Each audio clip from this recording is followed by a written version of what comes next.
legend. Wow. And he is, folks. He's been doing this for a long time. And I've been witness to the changes in his life. I remember when he was homeless, although I didn't hear about it, for quite a while, and nobody believed it, including me. So to see the change has been amazing, and there's more coming. Listen to what Keith just said, right, folks? So I was actually homeless twice. Some people say that you shouldn't tell the story. Like, you don't have to tell people that you were homeless twice, right? So I was homeless once in 2000, and I won't get into why I was homeless, but I was homeless in 2000, didn't have any money. And when I was homeless in 2000, I started thinking of how I can create an idea to help everybody, because I'm not a selfish person. I don't do things just for me. So it was a homeless person that created crowdfunding, because I created the world's first crowdfunding system, which is now used by hundreds of millions of people around the world to create billions and billions and billions and billions and billions and billions of dollars for people every single week. It was a homeless person that created the world's first crowdfunding system, and I was that person. And that system allowed me to go from the time it launched.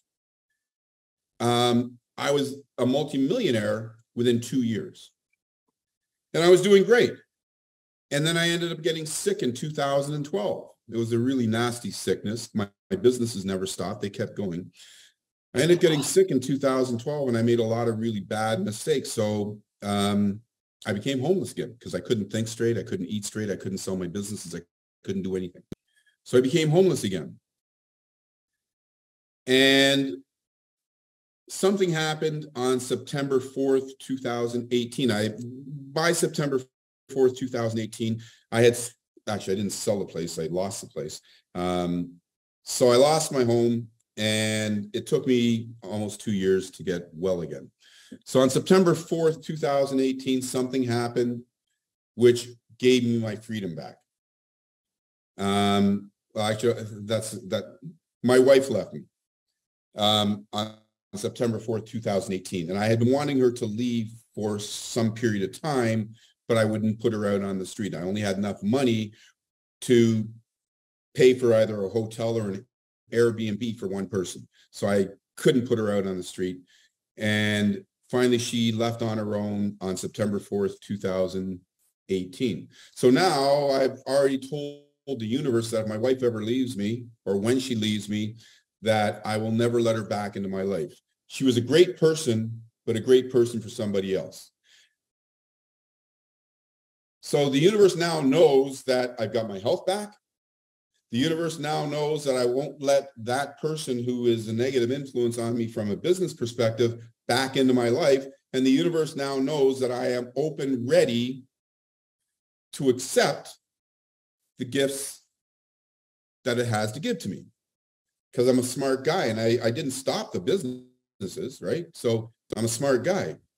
So now the universe is open, but I'm in a bad situation. I went from having tens of millions of dollars, 14 cars, including a Rolls Royce, an Aston Martin, several vintage vehicles, a penthouse condo that was worth over $2 million, and a thriving business, to now, on September 4th, being homeless in an Airbnb that I owed 6 weeks, and only having $182 in the bank. And during this period of time, in which I went from having all these vehicles, having a penthouse condo, and being on top of the world, I didn't stop seeing my friends. I just stopped buying as much as I used to buy. So my buddy Keith, who's on this line right now, he had no idea the suffering that I went through, because I knew in my mind that I was going to overcome this really shitty position that I was in and rise to the top again.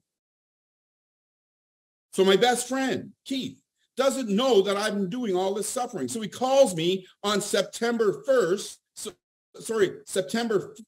when the universe now knows that I'm ready to accept the blessings that it's willing to give me. And Keith says, "Hey, David, I am so happy. I'm out of debt. I have no more bills that I need to pay. And I got $6,000 in the bank." So this is my best friend telling me this, not knowing that I was homeless.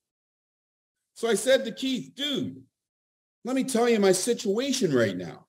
You know what he did? He lent me $4,000. With that $4,000, I was now able to assure that I wasn't going to get kicked out of that Airbnb that I was in. Then a couple of days later, he says, I just got out of debt, but if I can get you some more money, then you can get your own place. Would that be helpful to you? I said, yeah. So here it is, my buddy, who is so proud that he's finally out of debt, borrows money. And he doesn't even know how I'm going to be able to pay him back. So now on October 4th, I get my own apartment because he helped me out. Then miracles happen. When you're ready to accept these miracles into your life, miracles happen. On October 10th, somebody calls me up. He says, David, listen, I decided I wanted to start a business, and I had 100 people pay me, but I don't have a business. What am I going to do? Can you help? So I said, yeah, I got this system that I actually built in 2011. I said, I got this system. It's sitting there doing nothing. He says, can I use it? I said, yeah. So I told him what the system was. We came to an agreement. He would do this, I would do that. And we did. And on October 28th, we released that business. So now it's October 28th, a month and a half, month and 3 weeks after I got my freedom back. By the end of February, that business did over $50 million. And I personally, because I worked it, had received $4.5 million. So in 4.5 months, I was a multimillionaire again. That system is only 1/1000th as good as this system. So if you follow those 2 steps, let me tell you something. If you not turned off your cell phone, but you turned off your social media, you stayed away from the TV, you stopped doing the things that you really enjoy doing, which is mostly wasting time, and you dedicate yourself to this business, to co-op business for 30 days.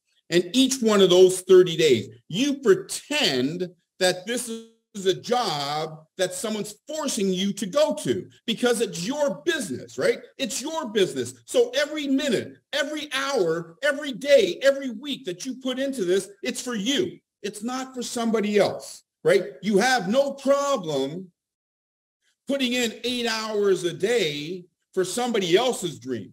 But most people say, I'm not going to work 8 hours if it's my business. Why should I?